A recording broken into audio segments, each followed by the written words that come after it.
In the last video, we talked about the development of pharyngeal arches which started from the 4th week of intrauterine life. While discussing the pharyngeal arches, we also discussed about the grooves which are found in between the two arches, and as we know, the arches are lined on the inner side by the endoderm and outer side by the ectoderm. These grooves are also lined on one side by the endoderm and other side by the ectoderm. These grooves on the outer side where they are lined by the ectoderm are called as ectodermal clefts, while on the inner side where they are lined by the endoderm are called as endodermal pouches. The endodermal pouches lead to the development of various structures within the oral cavity and the pharynx, while the ectodermal clefts are responsible for formation of external ear, and they are also responsible for smoothing of the neck. So in today's lecture we are going to discuss in detail about the development of structures, various organs which develop from endodermal pouches and the ectodermal clefts, and along with we will also discuss what structures develop from the floor of the pharynx. As we know, there are five arches later on, but to begin with there were 6 arches. The 5th one has disappeared, so there are total 5 arches, and because of that there are 4 endodermal pouches seen inside the pharyngeal wall. This diagram is showing the developing pharyngeal pouches. This is the first pharyngeal pouch, and the first pharyngeal pouch, as we can see, it starts growing as a diverticulum towards the external side or the outer side, and its proximal end, that which opens into the pharynx, is narrow as compared to the distal end which is growing towards the ectodermal cleft. As we can see in this diagram, this is the narrow proximal end opening into the pharyngeal wall, and this is the distal dilated end which is towards the ectodermal cleft. So this whole structure, which is developing as a diverticulum from the first pharyngeal pouch, is called as tubotympanic recess. This tubotympanic recess has 2 parts: the narrow proximal part, which will lead to the formation or the formation of the eustachian tube, and this roomy part, which is the distal part, will lead to the formation of the middle ear cavity or the tympanum. So this explains the connectivity between the middle ear and the pharyngeal area.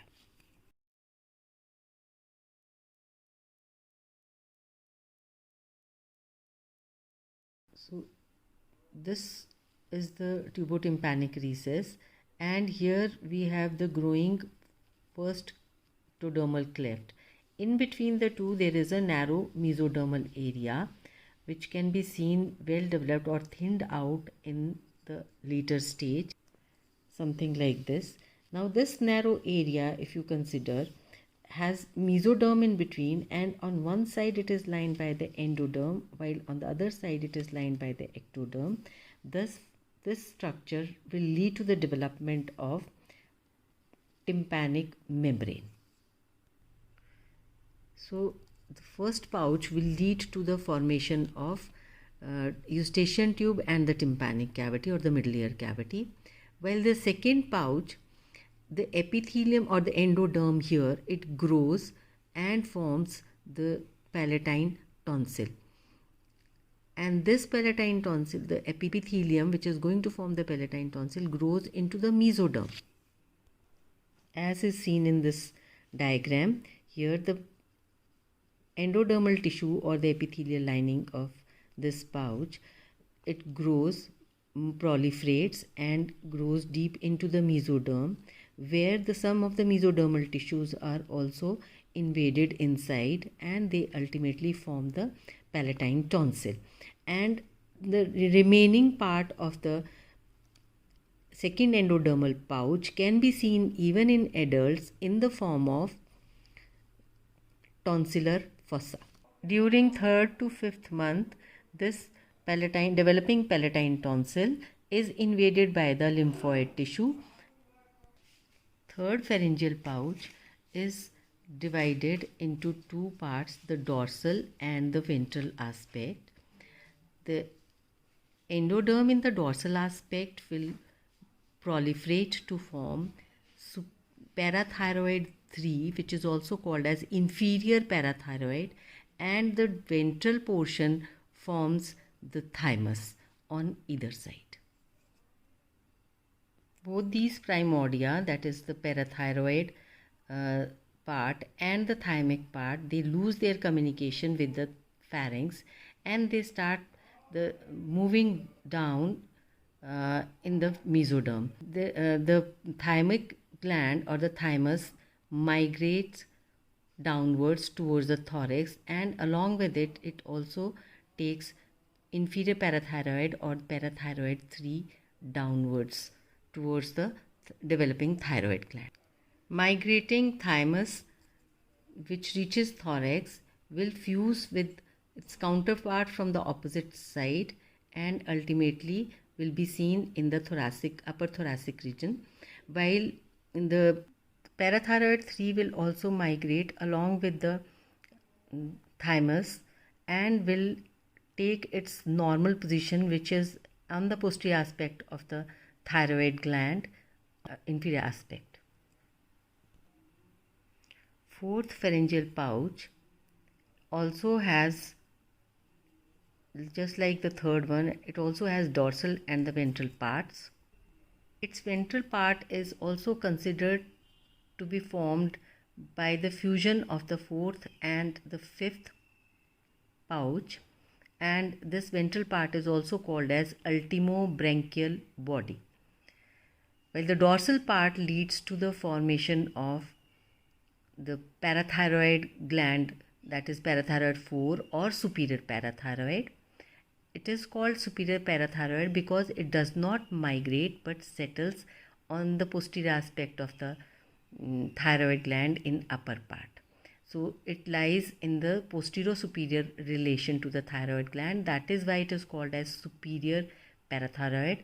But it develops from the fourth endodermal pouch, so it is also called as parathyroid 4 as compared to the upper one or the parathyroid 3, though it develops from the endodermal pouch above, but it migrates because of the migration of the thymus, and it lies at a lower relation as compared to the parathyroid 4. That is why it is called as inferior parathyroid gland.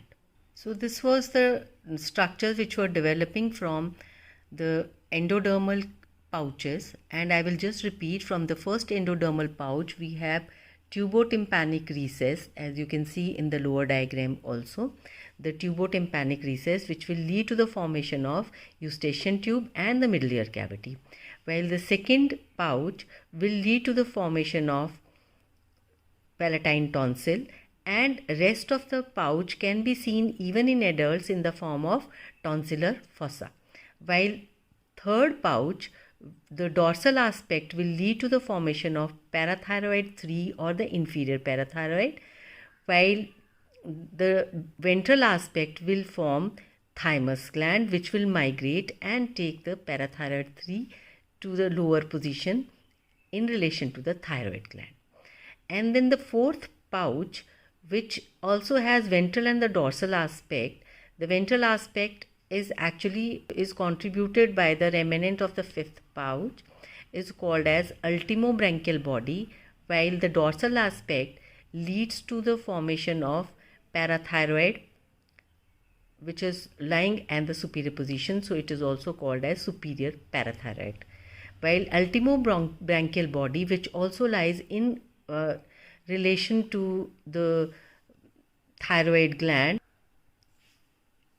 this is the ultimobranchial body in further development, and it will also lie in close relation to the developing thyroid gland, will ultimately contribute to the parafollicular or C cells, which are responsible for secretion of calcitonin from the thyroid gland. Just like endodermal pouches, we also have 4 ectodermal clefts, and now we will discuss what all develops from these ectodermal clefts. This is the first ectodermal cleft. The first ectodermal cleft also starts invaginating into the mesoderm and will ultimately lead to the formation of external acoustic meatus. As we know that here we have the tubotympanic recess, which will lead to the formation of, especially the tympanic part, will lead to the formation of the middle ear cavity. So this portion will ultimately lead to the formation of external acoustic meatus, as you can see in this picture, because this diverticulum will further deepen and lie very close to the developing middle ear cavity, and in between will develop the tympanic membrane, which we have already discussed. And tympanic membrane is one structure in adult life which represents all 3 germ layers, that its inner mucosa is actually developed from the endoderm, while the outer lining is developed from the ectoderm, and in between the connective tissue is formed by the mesoderm.